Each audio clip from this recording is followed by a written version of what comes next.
हरे कृष्णा। मैं ललिता प्राण गोविंदास आज आप सभी के समक्ष प्रस्तुत हुआ हूँ एक विशेष टॉपिक लेकर। Happy birthday to you. हम सभी जाया करते हैं बर्थडे सेलिब्रेशन में, शादियों में, ब्याहों में। क्यों जाते हैं कि भाई वहाँ जाके बहुत अच्छे अच्छे व्यंजन मिलेंगे, खाने को मिलेगा। हमारा पहला टारगेट रहता है स्टॉल कहाँ कहाँ पर है और क्या क्या बना हुआ है, तो वो हम पहले खाएं।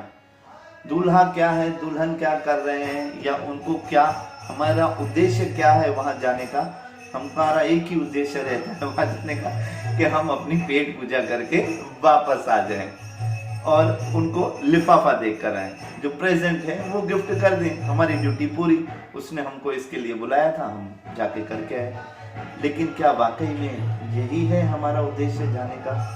तो आज हम सबसे पहले जानेंगे इस बात को कि पहले बर्थडे जो मनाते थे और आज के बर्थडे में इतना अंतर क्यों है। तो पहले जो बर्थडे मनाया करते थे तो वो किनको बुलाया करते थे? सबसे पहले ब्राह्मणों को, वैष्णवों को, जो आते थे और जिसका बर्थडे होता था या ब्याह होती थी तो उनको वो क्या करते थे? ब्लेसिंग देते थे। और उनका यही मतलब जो उद्देश्य होता था, जो सबको ये बुला के करते थे आयोजन, कि प्लीज प्लीज आके हमारे जो ये बच्चे हैं उनको आप आशीर्वाद दीजिए।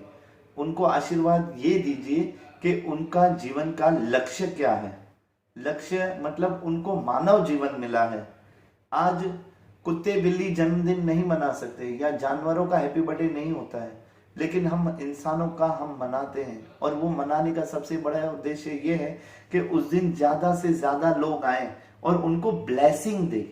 और वो क्या ब्लेसिंग होती थी कि वो ब्रह्म जिज्ञासा करे, क्योंकि उनको ये मानव जीवन दुर्लभ होता है, बहुत ही मुश्किल से मिलता है। पता नहीं अपने जितने कर्म अच्छे किए होते हैं उन कर्मों के बदले हमको मानव जीवन मिला है। तो वो मानव जीवन जो इनको मिला है हमारे बच्चों को, तो उनको आप ब्लेसिंग दीजिए कि ये मानव जीवन में वो ये आखिरी जीवन हो उनका और वो भगवत धाम, भगवान के धाम वापस जा सके। तो उनका ये उद्देश्य हुआ करता था। दीप पहले भी जलाया करते थे, जन्मदिन पे, शादियों में दीप जलाते थे। और आज हम क्या करते हैं? उन्हीं दीपों को फूंक मार के बुझा देते हैं। पहले दीप क्यों जलाते थे? ताकि जीवन में उजियाला हो, प्रकाश हो। वो प्रकाश किसका हो? दिव्य प्रकाश भगवान के ज्ञान का हो, गुरुजन के आश्रय लेने का हो, कि गुरु का आश्रय लेकर तुमको भगवत धाम जाना है। तो वो इस तरीके से ब्लेसिंग करवाते थे उनसे कि भाई, और जो जो जाते भी थे वो वहां पर क्या पाते थे? पकवान वो भी खाते थे, सारी वैरायटियां तब भी बनती थी और आज से बहुत सात्विक और शुद्ध बनती थी, देसी घी में बनती थी, जो प्योर रहता था। क्योंकि तब क्या होता था? गायों के स्तनों से दूध, आज भैंसों का होता है, लेकिन वो नहीं, सब मिल्क पाउडर, ये नहीं, प्योर। तो जो भी था सब कुछ शुद्ध सात्विक हुआ करता था। और वो भगवान को पहले भोग लगा करता था, उसके बाद वो प्रसाद। मतलब हमसे वो कितने बुद्धि में श्रेष्ठ थे। लेकिन आज हम सबको कहते हैं कि हमारे बूढ़ों को कुछ आता नहीं या उनको कुछ पता नहीं। ये हमारी बहुत बड़ी गलत फैमिली है जो उनको निकाल देनी चाहिए।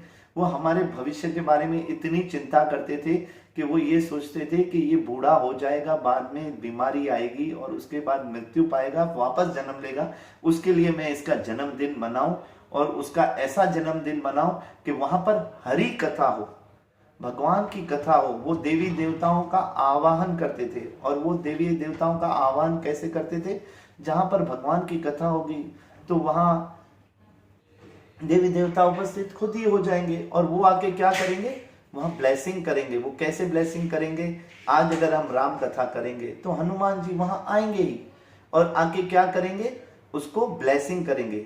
तो पहले जो उत्सव हुआ करते थे, जो बर्थडे का, मैरिज का, फंक्शन का, कुछ भी XYZ जितने भी, तो उसमें भगवान की कथा होती थी। तो वहां पर सारे देवी देवता उपस्थित होते थे। तो वहां पर जो वो आते थे तो वो उस जोड़े के लिए, उन बच्चों के लिए जो वहां पर उपस्थित हैं, जो भगवान की कथा सुनने के लिए आते थे, उन सबको वो ब्लेसिंग करके जाते थे कि सबको भक्ति मिले, भगवत धाम का स्थान मिले।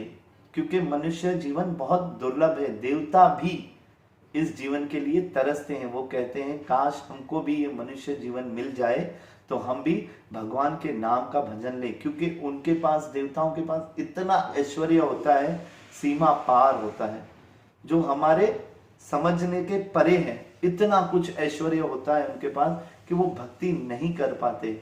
ये सिर्फ मनुष्य ही है जो ये कर पाता है। तो आज का ये जो टॉपिक था मैंने आप सभी से शेयर किया, और मैं सबसे यही प्रार्थना करूंगा कि हमारा भी यही उद्देश्य होना चाहिए कि घर में जब भी बर्थडे हो या कुछ हो तो हमको क्या करना चाहिए, भगवान की कथा करनी चाहिए। क्योंकि हम जब भगवान की कथा करेंगे तो वहां पर भी लोग नशा करके जाएंगे, लेकिन वो नशा किसका होगा, हरि नाम का नशा होगा, हरि कथा का नशा होगा, जो घर जाकर वो बहुत ही आनंद से भगवान के सपने आएंगे उनको, और भगवान से आदान प्रदान होगा। जो कथाओं में सुनेंगे उनके विचार आएंगे उनको, और इतनी अच्छी निद्रा करके वो सोएंगे जब, और सुबह में उनका दिन कैसा होगा, हैप्पी वाला दिन होगा। और वही अगर बर्थडे में जाकर उनको अगर हम अल्कोहल पिलाएंगे और दूसरे सब मतलब जो तामसी चीजें खिलाएंगे, भगवान का भोग नहीं खिलाएंगे, भगवान को भोग लगा के प्रसाद नहीं खिलाएंगे, वो पाप खिलाएंगे, तो फिर वो क्या होगा उनके साथ, वो भी नशा करेंगे, लेकिन वो नशा किसका होगा, बाहर जाके रोड पे गिरने वाला, और घर पे जाके हेडेक करने वाला, या सुबह में हेडेक करने वाला, और सुबह में उनको कोई भी दिन अच्छा नहीं जाएगा, वो दिन हैप्पी नहीं होता। तो हरे कृष्णा, मैं आज का जो ये विषय है इसी को यहीं पर विराम देता हूं, और नेक्स्ट वीक में फिर से एक अच्छा सा कोई टॉपिक लाकर, मेरा भी यही उद्देश्य है कि श्रील प्रभुपाद जिनकी वजह से आज हमको सच में जो बर्थडे या जो भी एनिवर्सरी या शादियों का उद्देश्य क्या है, वो इन्होंने हमको सिखाया गुरु के माध्यम से। उन्होंने हमको बताया कि सच्चा बर्थडे कैसे मनाना चाहिए और किसके लिए मनाना चाहिए। हमको बर्थडे इसलिए मनाना चाहिए कि इस बार हम जन्म लेकर नहीं आएंगे। इसलिए इसमें इस्कॉन में गाते हैं, you shall never take birth again, मतलब तुम अगला जन्म कभी मत लो। तो हरे कृष्णा।